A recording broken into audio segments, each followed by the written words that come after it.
Tutte le religioni sono un cammino per arrivare a Dio. Because every religion is a way to arrive at God. Bienvenue sur Horizon Biblique. Aujourd'hui, nous allons aborder un sujet sensible et controversé. Les récentes déclarations du pape François lors d'une rencontre interreligieuse à Singapour. Beaucoup se demandent si ces propos s'alignent vraiment sur la vérité biblique ou s'ils révèlent une déviation inquiétante par rapport au message de l'évangile de Jésus-Christ.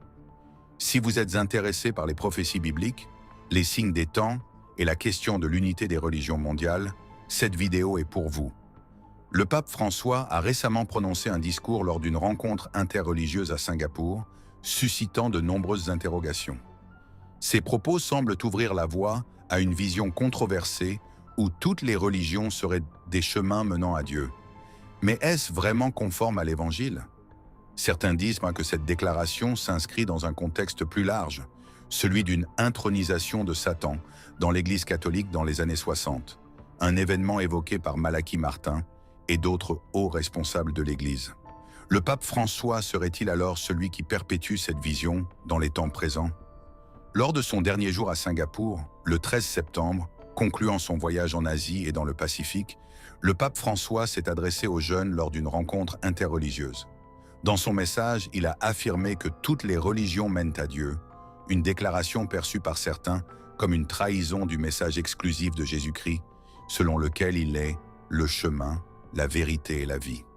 En effet, la Bible nous dit clairement qu'il n'y a qu'un seul Dieu, un seul médiateur entre Dieu et les hommes, Jésus-Christ. Au lieu de prêcher l'unicité de Jésus, le pape François semble accorder plus d'importance à l'unité mondiale sur des questions politiques et environnementales. Ces messages, que ce soit dans des discours ou des articles, mettent souvent en avant des enjeux comme le changement climatique ou l'humanisme, plutôt que le salut des âmes en Jésus-Christ.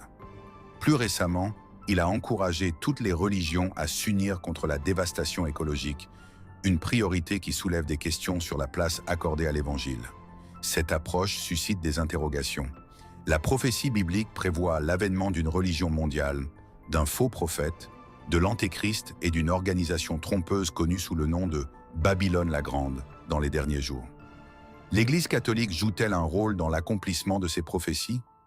Selon la prophétie de saint Malachie, le pape François pourrait bien être ce dernier pape qui conduira le monde vers la fin des temps. Cependant, il est essentiel de rappeler la vérité biblique.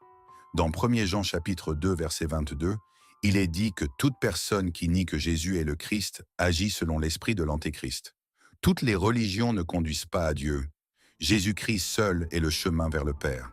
Comme l'affirme Philippiens chapitre 2, versets 9 à 11, « C'est pourquoi Dieu l'a élevé à la plus haute place et lui a donné le nom qui est au-dessus de tout nom, afin qu'au nom de Jésus tout genou fléchisse, dans les cieux, sur la terre et sous la terre, et que toute langue confesse que Jésus-Christ est Seigneur, à la gloire de Dieu le Père. » Prions pour tous ceux qui se sont égarés, et notamment pour le pape François, afin que le vrai message de Jésus-Christ soit proclamé. Jésus-Christ est l'unique voie de salut.